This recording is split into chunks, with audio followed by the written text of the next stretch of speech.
서울 송파구 잠실아파트 23단지. 이곳에 사는 박종수 씨 68세는 3년 전 아내를 잃고 홀로 지내고 있었습니다. 슬하에 아들 둘, 딸 하나를 둔 그는 퇴직 후 받은 퇴직금과 아파트 두 채, 그리고 부동산 임대업으로 꽤 넉넉한 노후를 보내고 있었죠.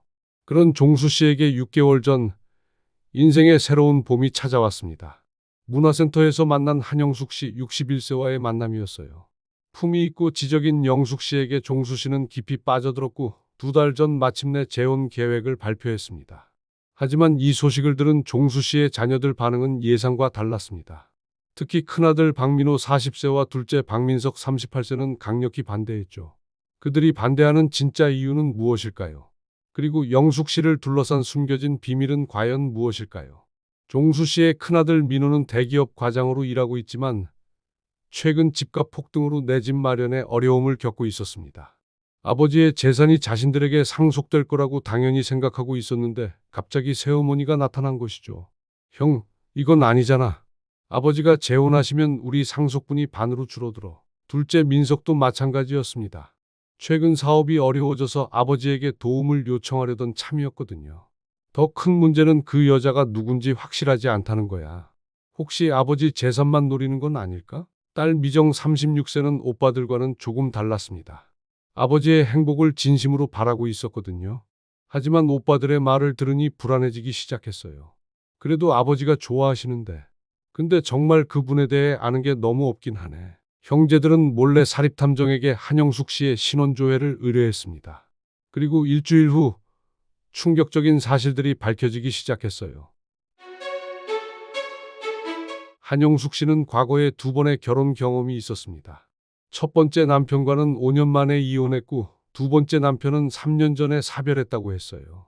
하지만 더 놀라운 것은 2번째 남편이 죽고 난 후 그의 재산을 모두 상속받았다는 사실이었습니다. 형, 이거 봐. 이 여자 완전히 전문가야. 나이든 호라비들을 노리는. 민호는 흥분했지만 미정은 조금 다른 생각이었어요. 오빠, 그래도 확실한 증거가 있는 건 아니잖아. 혹시 우리가 너무 의심하는 건 아닐까? 하지만 형제들의 의심은 곧 현실이 되었습니다. 한영숙 씨가 종수 씨에게 은근히 재산 정리를 제안하기 시작한 것이죠. 여보, 우리가 결혼하면 재산을 좀 정리하는 게 어떨까요? 아이들에게 미리 증여하고 우리는 깔끔하게 정리해서 새 출발을 하는 거예요. 종수 씨는 영숙 씨의 말이 합리적이라고 생각했습니다. 하지만 자녀들은 달랐어요. 영숙 씨가 재산 증여 과정에서 자신의 몫을 챙기려는 게 아닌가 의심했거든요. 민호는 더 적극적으로 나섰습니다. 아버지 몰래 영숙 씨를 찾아간 것이죠. 영숙 씨, 솔직히 얘기해요. 우리 아버지 재산이 목적 아닌가요? 영숙 씨는 차분하게 대답했습니다. 민호 씨, 제가 그런 사람으로 보이나요? 저도 나름 재산이 있는 사람이에요. 그래도 확실히 해두고 싶어요. 아버지와 결혼하시려면 재산 포기각서를 써주세요. 그 순간 영숙 씨의 표정이 차갑게 변했습니다. 민호 씨, 지금 저를 모독하는 건가요? 저는 여러분 아버지와 진짜 사랑하는 사이예요. 하지만 민호는 물러서지 않았어요. 사랑이라면 재산 포기각서 하나 쓰는 게 뭐가 어렵나요? 그날 밤 영숙 씨는 종수 씨에게 모든 것을 털어놓았습니다. 여보, 자녀분들이 저를 완전히 시어머니를 탐내는 며느리로 보고 있어요. 재산 포기각서를 쓰라고 하더라고요. 종수 씨는 분노했습니다. 그 자식들이 어떻게 그럴 수가 있어? 내가 직접 얘기하겠어. 하지만 영숙 씨는 종수 씨를 말렸어요. 아니에요, 여보. 오히려 제가 증명해 보이겠어요. 저는 정말로 여보를 사랑한다는 걸. 그 다음 주 영숙 씨는 놀라운 제안을 했습니다. 자신의 모든 재산을 종수 씨 명의로 이전하겠다는 것이었어요. 아파트 한 채와 예금 5억 원 그리고 주식까지. 총 8억 원 상당의 재산이었습니다. 여보, 저는 진짜 여보를 사랑해요. 재산 때문이 아니라는 걸 증명하겠어요. 종수 씨는 감동했습니다. 하지만 자녀들은 더욱 의심스러워했어요. 아버지, 이상하지 않아요? 갑자기 자기 재산을 다 넘긴다고? 뭔가 속셈이 있는 거 아닐까요? 미정도 이번에는 오빠들 편이었어요. 아버지, 너무 성급한 것 같아요. 조금 더 시간을 두고 생각해 보세요. 하지만 종수 씨는 이미 결심을 굳혔습니다. 영숙 씨의 진심을 믿었거든요. 재산 이전이 완료된 다음 날 충격적인 일이 벌어졌습니다. 한영숙 씨가 갑자기 사라진 것이에요. 연락도 되지 않고 집에도 없었습니다.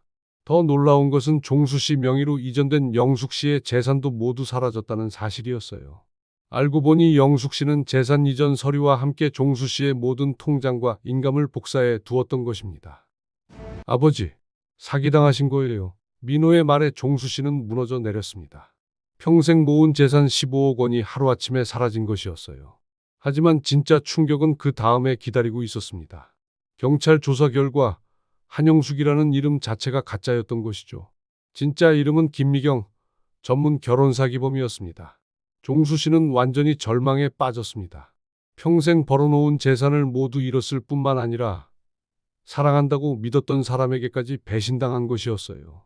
내가 뭘 잘못했길래 그 사람을 진심으로 사랑했는데. 하지만 이때 민호가 충격적인 고백을 했습니다. 아버지, 죄송해요. 사실 저희가 그 여자를 아버지에게 소개한 거예요. 뭐라고? 저희가 아버지 재산을 노리고 계획한 일이었어요. 처음에는 그냥 아버지가 재혼하게 해서 재산 증여를 받으려고 했던 건데. 민석도 무릎을 꿇었습니다. 아버지, 김미경이 진짜 사기범인 줄은 몰랐어요. 저희도 당한 거예요. 미정은 충격의 말도 못했습니다. 오빠들이 이런 일을 계획했다니. 오빠들이 아버지를? 어떻게 그럴 수가 있어요? 종수 씨는 자녀들을 바라보며 쓰러질 것 같았습니다. 사기범에게 당한 것보다 더 큰 충격이었어요. 자신의 자녀들이 자신을 이용하려 했다는 사실이. 너희들이 나를. 종수 씨는 말을 잇지 못했습니다. 하지만 그 순간 민호가 눈물을 흘리며 말했어요. 아버지, 저희가 얼마나 이기적이었는지 이제야 알겠어요. 저희도 그 사기범이랑 똑같은 일을 하려고 했잖아요. 아버지 재산만 생각하고. 민석도 고개를 숙였습니다. 죄송해요, 아버지. 저희가 아버지한테 했던 일을 생각하면 저희도 그 사기범과 다를 게 없어요. 그날 밤 종수 씨는 홀로 앉아 지난 6개월을 돌이켜 보았습니다. 자신은 김미경에게 속았지만 자녀들도 자신을 속이려 했었죠. 그리고 자녀들도 결국 김미경에게 속은 것이었어요. 며칠 후 미정이 아버지를 찾아왔습니다. 아버지, 오빠들이 그동안 모은 돈을 다 모아서 드리려고 해요. 적지만 조금이라도 보상하고 싶다고. 하지만 종수 씨는 고개를 저었습니다. 미정아, 돈이 문제가 아니야. 내가 더 속상한 건 너희들이 나를 그런 식으로 생각했다는 거야. 미정은 눈물을 흘렸습니다. 아버지, 정말 죄송해요. 저희가 너무 이기적이었어요. 한 달 후 종수 씨는 자녀들을 모두 불러 모았습니다. 너희들아, 아빠도 이번 일로 많은 걸 깨달았어. 내가 재혼하려고 했을 때 너희들 기분이 어땠을지. 그리고 너희들도 아빠를 속이려 했을 때 얼마나 괴로웠을지. 민호가 말했습니다.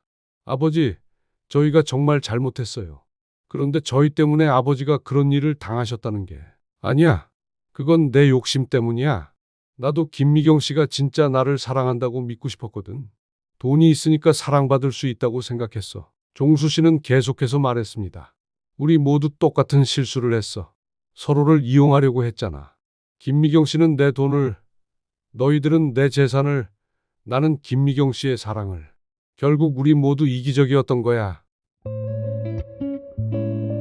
6개월 후 종수 씨는 경로당에서 봉사활동을 하고 있었습니다. 재산 대부분을 잃었지만 마음은 오히려 편안해졌어요. 자녀들과의 관계도 예전보다 훨씬 솔직하고 따뜻해졌습니다. 민호와 민석은 아버지께 용서를 구하며 자신들의 삶을 돌아보기 시작했어요. 그리고 미정은 아버지를 더욱 소중히 여기게 되었죠. 김미경은 결국 붙잡혔지만 이미 돈을 모두 써버린 후였습니다. 하지만 종수 씨는 더 이상 원망하지 않았어요. 공자는 말했습니다. 내가 원하지 않는 바를 남에게 행하지 말라.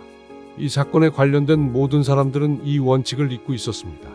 김미경은 자신이 당하기 싫은 사기를 다른 사람에게 저질렀고 박종수 씨의 자녀들은 자신들이 당하기 싫은 배신을 아버지에게 했어요. 그리고 박종수 씨 자신도 진짜 사랑이 아닌 조건부 사랑을 바라며 김미경을 대했죠. 우리는 때로 자신도 모르게 다른 사람을 이용하려 합니다. 가족이라는 이름으로, 사랑이라는 이름으로. 하지만 진정한 관계는 서로를 있는 그대로 받아들이고 존중할 때 만들어지는 것 같습니다. 박종수 씨 가족이 재산을 잃고 나서야 찾은 것은 서로에 대한 진정한 사랑이었습니다. 때로는 모든 것을 잃고 나서야 정말 소중한 것이 무엇인지 깨닫게 되는 법이죠. 돈은 잃어도 다시 벌 수 있지만 신뢰와 사랑은 한 번 잃으면 되찾기 어렵습니다. 그래서 더욱 소중히 지켜야 할 것들인지도 모르겠습니다.